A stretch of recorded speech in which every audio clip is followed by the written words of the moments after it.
कुछ हिंदी कुछ अंग्रेजी उस तरह से अगर बोलूँ तो हो सकता है कि थोड़ा सा टाइम ज़्यादा लगे, पर बाद में फिर उसका अनुवाद, उसका ट्रांसलेशन की ज़रूरत नहीं पड़ेगी। मैं हम सबको याद कराना चाहूँगा कि इस शुरुआत के सत्र में एक व्यक्ति का नाम लिया गया था, शंकर गुहा नियोगी। शंकर गुहा नियोगी जो बहुत एक डायनामिक ट्रेड यूनियन लीडर थे। He was a very dynamic trade union leader in Chhattisgarh, and one of his slogans was संघर्ष और निर्माण।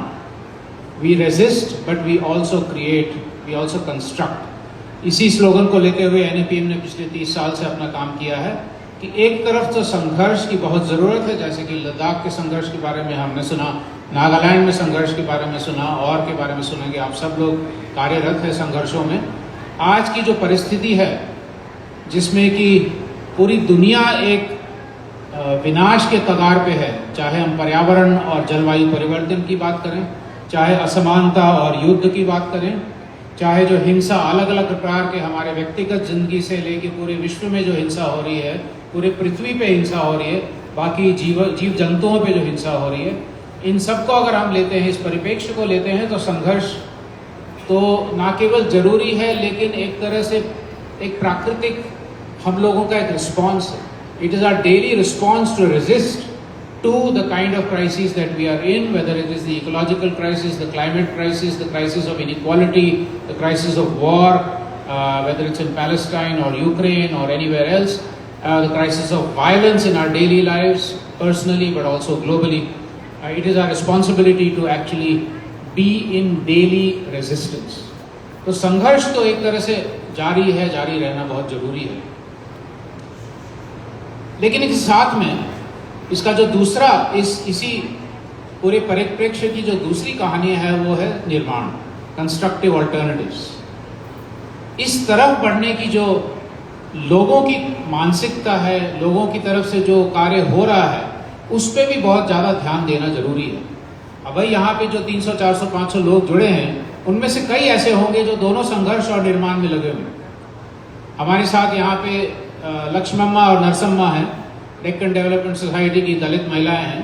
शायद आप में से लोग समझ रहे होंगे कि ये लोग कुछ मीडिया से हैं, मीडिया से भी हैं, इनका अपना कम्युनिटी मीडिया स्टेशन है, लेकिन साथ साथ पिछले 35 साल में दलित महिला होने के नाते दलित महिलाओं की जो एक कुचली हुई स्थिति थी, जो लोगों की तरफ से एज कास्ट, मतलब एक जातिवाद या लिंग भेद की तरफ से जो इनका एक जो हालत थी 35 साल पहले, उसका बदलाव जिस प्रकार से इन्होंने लाया है, अपने बीज को वापस अपने उत्पादन में लाके, ऑर्गेनिक फार्मिंग की तरफ बढ़ के, अपना अन्न स्वराज, न केवल अन्न सुरक्षा लेकिन अन्न स्वराज की तरफ जो ये लोग बढ़े हैं, 5000 दलित महिलाएं और उनके साथ में कुछ आदिवासी महिलाएं, वो एक अपनी ही कहानी है, विकल्प की कहानी।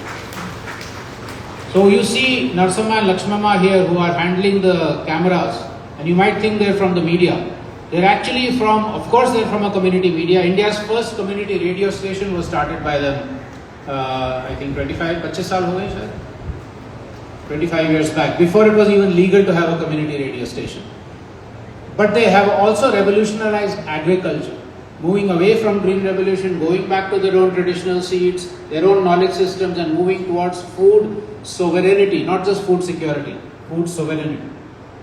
दूसरा अगर हम उदाहरण लेते हैं, हेमल कासा, गढ़चिरौली से कितने लोग हैं यहाँ पे? गढ़चिरौली से कोई आए हैं? गढ़चिरौली में 30 साल पहले, नहीं 40 साल पहले आंदोलन हुआ था 2 बहुत बड़े बांधों के। शायद मेधा भी थी वहाँ पे, हम भी थे, हम में से कुछ लोग, बाबा आमटे थे, स्वामी अग्निवेश थे, बहुत सारे NAPM और बाकी और लोगों के साथी वहाँ पे थे। 2 बड़े बांधों का जो खिलाफ 300 आदिवासी गाँवों ने जो इसका विरोध किया और उसको रोका, उन 2 बांधों को रोका, वो कभी बन नहीं पाए हैं। उसके साथ में निर्माण का जो कार्य शुरू हुआ काफी गांव में, मेधा लेखा नाम का तो आपने सुना ही होगा, जिस गांव में 35 साल पहले एक बुजुर्ग ने खड़ा होकर कहा कि हम दिल्ली में अपनी सरकार को चुनते हैं, मुंबई में अपनी सरकार को चुनते हैं, लेकिन हमारे गांव में हम ही सरकार हैं और कोई निर्णय नहीं लेगा। लोकतंत्र का मतलब है कि हमारे गांव में निर्णय हम लेंगे, ना कोई सरकार लेगा, ना ही कोई कंपनी लेगी, ना ही हमारा मुखिया लेगा, पूरी जनता जो है साथ मिलके जो है निर्णय प्रक्रिया करेगी। तो we spoke about a movement in Gadchiroli 35 years back, 40 years back in Maharashtra, On the Indravati River, 300 indigenous Adivasi villages fought against 2 mega hydroelectricity projects. So a huge movement. Meda was there, I was there, Baba Amte was there, Swami Agnesh was there. Many of the Narmada and other Andolan people were there. From that movement, which was successful in stopping 2 big dams, and incidentally, that's the time when they told the government that for you the river is a commodity. आपके लिए नदी एक पदार्थ है, हमारे लिए नदी माँ है. The river is our mother. We will not allow our mother to be shackled by your dreams of progress.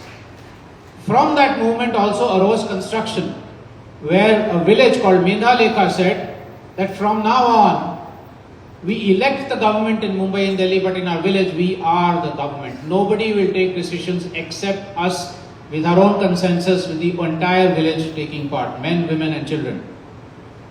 From that, learning from that, 90 other villages in Gadchiroli have made a Mahagram Sabha, Korchi Taluka, Mahagram Sabha, where they say, स्वशासन की तरफ अगर हमें बढ़ना है, आदिवासी स्वराज की तरफ अगर बढ़ना है, तो सारे गांवों को मिल के एक महाग्राम सभा बनेगी, जिसमें हम माइनिंग का विरोध करेंगे, लेकिन अपना खुद का स्वशासन, जिसमें महिलाओं का भी उतनी ही आवाज हो जितने की पुरुष का हो, बच्चों की भी आवाज हो, उस प्रकार की प्रणाली की तरफ हम लोग बढ़ेंगे.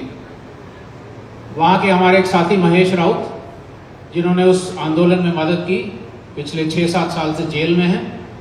जो आप लोगों को मालूम है, भीमा कोरेगांव का जो पूरा केस चल रहा है, अभी तक वो जेल में है, बिना किसी चार्जेस के, बिना किसी कारण के. तीसरा एक उदाहरण मैं देता हूं जो भारत के बाहर का है.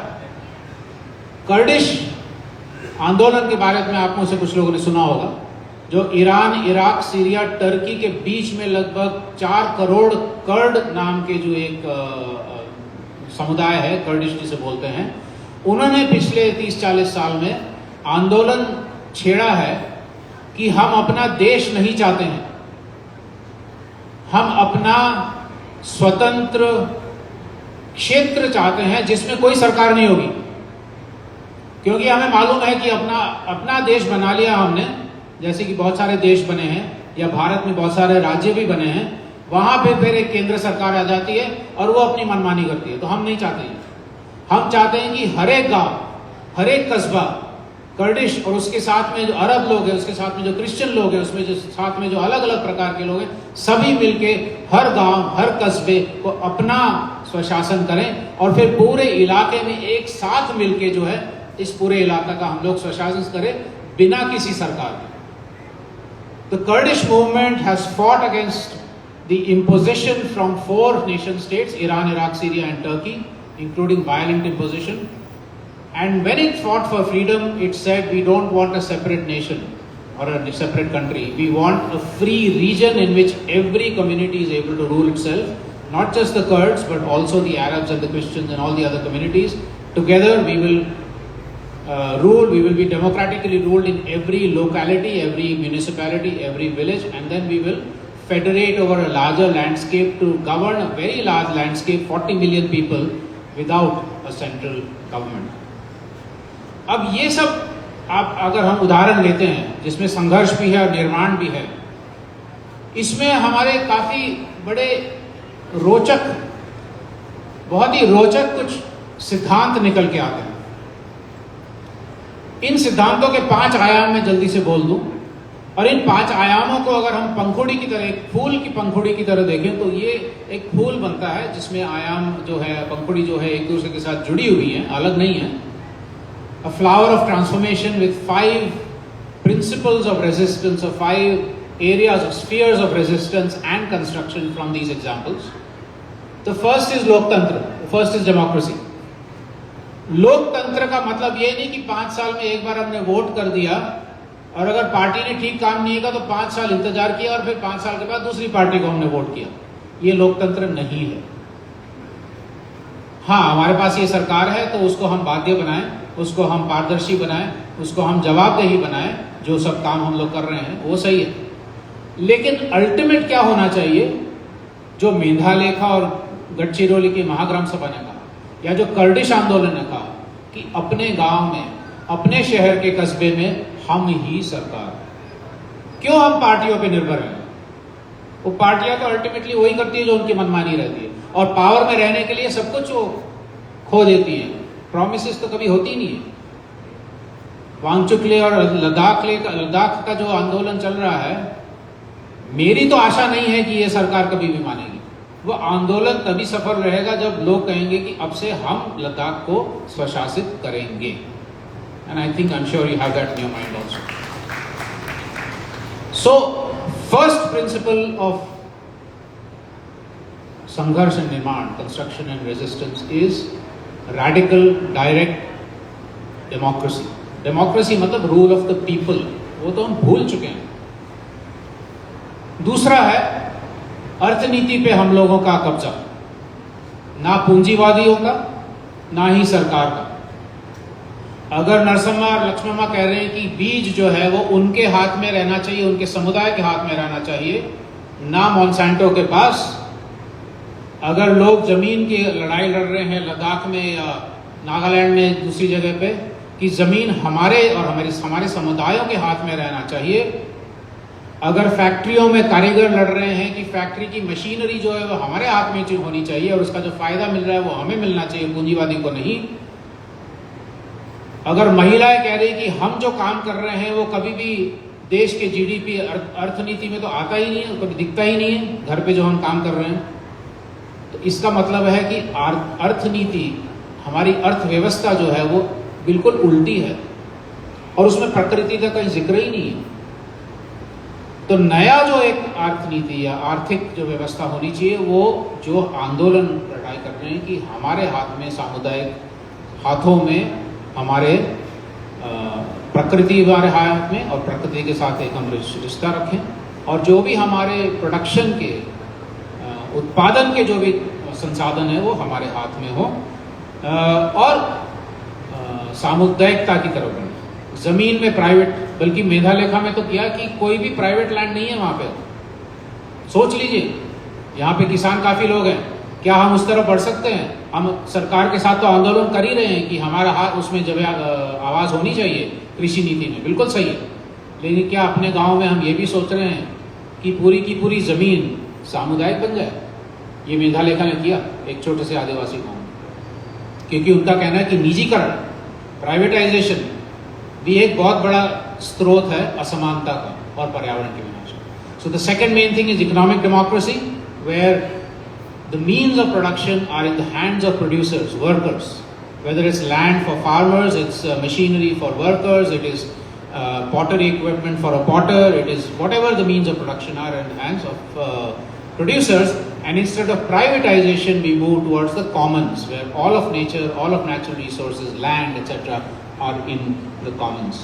तीसरा आयाम इसमें बढ़ता है सामाजिक न्याय, जो रोजमेरी जी ने नागालैंड में महिलाओं के आंदोलन के बारे में बात की। बाकी जगह पे जो जातिवाद के खिलाफ आंदोलन चल रहा है, दलित आंदोलन का है, तो जो पुरानी या नई असमानताएं हैं उनके खिलाफ का जो स्ट्रगल है, जो संघर्ष है समानता की तरफ, सम्मानता की तरफ, वो एक तीसरा पहलू है। The third petal in the flower of transformation is social justice. I don't need to talk about that more. Everybody else is speaking about gender justice, against casteism and so on. चौथा बहुत बड़ा महत्वपूर्ण है, जो लद्दाख में भी आंदोलन चला है, भाषाओं का, संस्कृति का, ज्ञान का। भारत में 780 भाषाएं हैं। इसमें अन्याय ये हुआ है कि कच्छी को गुजराती की एक बोली बताई जा रही है, सिंधी को हिंदी की बताई जा रही है, लद्दाखी को पता नहीं 23 लैंग्वेजेस में से है या नहीं है, may be it is, may be not, it is not. 780 भाषाएं हैं, ये बोलियां नहीं हैं। लेकिन हमारी शिक्षा प्रणाली में, हमारे स्कूलों में केवल 20-22 भाषाओं में पढ़ाया जाता है। जितनी भी आदिवासी भाषा हैं उसमें स्कूल में नहीं पढ़ाया जाता, ज़्यादातर, शायद गोंडी की कुछ होंगी लेकिन बाकी नहीं। इसका मतलब है कि भाषाएं विलुप्त हो रही हैं और भाषाओं के साथ हमारा ज्ञान विलुप्त हो रहा है। गणेश देवी जी, जिन्होंने भाषा नाम की संस्था शुरू की और उसके बाद बहुत सारे और आंदोलन में जुड़े हुए हैं, उन्होंने मुझे एक बार बताया कि हिमाचल प्रदेश में बर्फ, स्नो कि 230 अलग अलग शब्द हैं। कब बर्फ आजकल तो बर्फ गिरी नहीं रही, लेकिन बर्फ कब गिरती है उसका एक अलग है, कितनी जल्दी वो पिघल जाती है उसका एक अलग शब्द है।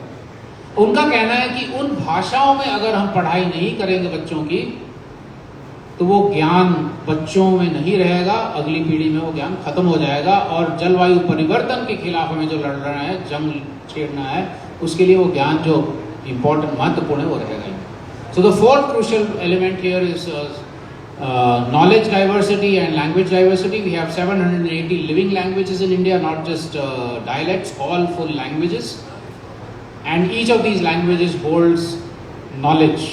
Example I gave you is what Ganesh Devi ji told me.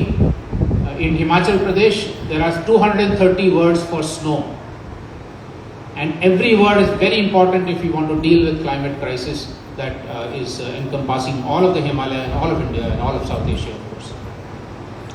And the fourth, and that also means a very fundamental transformation in education systems. Education in mother tongue has been in the policy forever, but it is not actually in practice. Education that is rooted in local cultures and local ecologies is not in practice. So it is fundamental, एक मूलभूत शिक्षा प्रणाली में भी बदलाव। पांचवा और आखिरी आयाम वो है प्रकृति का। यहाँ पे हमने 700 लोगों को तो बुला लिया, लेकिन कहाँ है वड़ का पेड़, कहाँ है शेर, कहाँ है भालू, कहाँ है वो कीड़ा जिसे हम कीड़ा कह के कुचल देते हैं? क्या उनकी आवाज नहीं बनती है लोकतंत्र में? हमारी सारी संस्कृतियों में, सारी धर्मों में कहा गया है कि प्रकृति को हम केंद्र में रखें, लेकिन हमारे अपने बर्ताव में कितना हम रख पाते हैं? और जिन आदिवासी और स्थानीय समुदाय अभी भी रखते हैं, उनको हम स्वावलंबन के नाम पे जो है हमारी सरकार उनको वहां से हटा देती है। अभी भारत में 2020 से सेल्फ रिलायंट इंडिया, स्वावलंबित भारत की तरफ बढ़ने की जो घोषणाएं चल रही हैं हमारे प्रधानमंत्री द्वारा, उसमें अंदर में अगर ध्यान से हम देखेंगे, सुनाई में बहुत अच्छा लगता है, अंदर ध्यान से देखेंगे तो उसमें है कोल माइनिंग, कोयले को और कैसे हम बढ़ाएं, अपनी स्वावलंबता को, मतलब भारत की स्वावलंबता। लेकिन वहां पे जो स्थानीय समुदाय, आदिवासी समुदाय जो ऑलरेडी स्वावलंबी है, उनको वहां से हटा के लाइफ नाम का बहुत प्रचलित हुआ है। मोदी जी ने शायद 3-4 साल पहले life living for environment, life styles for environment, सुनाई में बहुत अच्छा देता है। 20 पेज का एक डॉक्यूमेंट भी है, नीति आयोग ने निकाला, लेकिन उसमें अगर आप देखेंगे वो क्या है कि आप और मैं व्यक्तिगत तरीके से किस तरह से थोड़ी और सरलता से रहें। गाड़ी के बदले साइकिल ले लें, पंखा के मतलब एयर कंडीशनिंग के बदले पंखे में, लेकिन उसमें कुछ भी झलक नहीं है कि रिलायंस, अडानी, टाटा और हमारे पॉलिटिशियंस जो बैठे हुए हैं वो क्या करें। उनका नहीं बनता है लाइफस्टाइल्स फॉर एनवायरनमेंट। तो ये जो एक विरोधाभास है, it is a deliberate contradiction कि हमें जो है जादुई शब्द करके बताया जा रहा है कि ये सरकार जो है वो आपके मेरे सबके पक्ष में है, प्रकृति के भी पक्ष में है, पर एक्चुअली क्या हो रहा है वो हम सबको मालूम है। So the fifth very crucial element here is nature. We should be aware that it is not only 700 people who are in this convention, but it is also the peepal tree, it is also the coconut tree, it is also the sloth bear, it is also the butterfly. Out in India, there are 130,000 species of plants and animals. Known, probably many more. They need to be as much part of our democracy as all of us. They are the most disprivileged and marginalized amongst all of us. So that fifth petal, and it's very important to then ask questions when the government says it is environment friendly. In self-reliance, we will do everything. We will do everything for climate crisis. We will move people towards life, living lifestyles for environment. This is a nice green face, but in actuality, what we see on the ground is what is happening in all of our regions. In Great Nicobar, the most wonderful untouched rainforest, 130 square kilometers of that is going to be deforested for an industrial project and a port. At the same time that Mr. Modi talks about life and living lifestyles for environment. We have filed a case in the National Green Tribunal against it. Let's see what happens. But the government is hell-bent on going ahead with it. And now because we filed the case, suddenly the industrial project has become a defense project. So that they can deny all the knowledge, all the information that we're asking for. If we put all of this together, and I'll end there, इन पांचों को अगर लेके, इन पांचों आयामों को लेके अगर हम एक फूल की तरह देखते हैं, फ्लावर की तरह देखते हैं, इसके केंद्र में जो है मूल्य है, सिद्धांत हैं, आध्यात्मिक सिद्धांत हैं, जिनके बारे में लोगों ने बोला है। प्रेम है, सद्भावना है, एक विविधता है, एक दूसरे के साथ सामूहिक काम करने की बात है। ये सब जो मूल्य जो एक केंद्र में आते हैं, उस तरफ हम लोग और कैसे बढ़ें, ये एक सवाल हम सबके लिए है। इसमें आनंद है, इसमें सर्वोदय है, इसमें स्वराज है। तो प्राकृतिक स्वराज इन सबको लेते हुए असल की क्रांति वो है। क्रांति वो नहीं है कि हमने एक क्रांतिकारी पार्टी को हमने इलेक्ट कर लिया और फिर कहा कि चलो बढ़िया है, अब तो सब समाज में सब ठीक हो जाएगा। लेकिन हम खुद अपनी जमीनी स्तर पे क्या कर सकते हैं। आखिर में इतना ही मैं बोलूंगा कि असल के वैकल्पिक निर्माण जो है जमीनी स्तर पे हजारों तरह के हो रहे हैं। कहीं पे महिला किसान अपना अन्न स्वराज की तरफ बढ़ रही हैं, कहीं पर युवा हस्तकला में वापस आके उसको एक सम्मानदायक आजीविका बना रहे हैं, जैसे कच्छ में हो रहा है। कहीं पर कचरा उठाने वाले लोग अपना कोऑपरेटिव और यूनियन बना के सम्मानदायक जीवन जीने की कोशिश कर रहे हैं। कहीं पर शहर की बस्तियों के लोग जो है अपना खुद का प्लानिंग करके किस तरह से बस्ती होनी चाहिए, किस तरह से एक सम्मानदायक जीवन जी सकते हैं, वो चल रहा है। कहीं पे अपने जंगल जीवन और चरागाह वगैरह बचा के वहाँ के जंगली जीवों को भी बचाने की गतिविधियाँ चल रही हैं। तो ये सब जो हम देख रहे हैं वो अंधेरा में चिंगारियाँ हैं, अंधेरे में रोशनी की किरणें हैं। एक टॉर्च लेके कभी कभी रात को भी हैं, लेकिन इन टॉर्चों को हम साथ लाएंगे जैसे कि NAPM कर रहे हैं। हमारा एक मंच विकल्प संगम है जिसमें कि NAPM के साथ जुड़ा हुआ है, जिसमें कि इस तरह की सारी गतिविधियों को साथ लाने की कोशिश कर रहे हैं।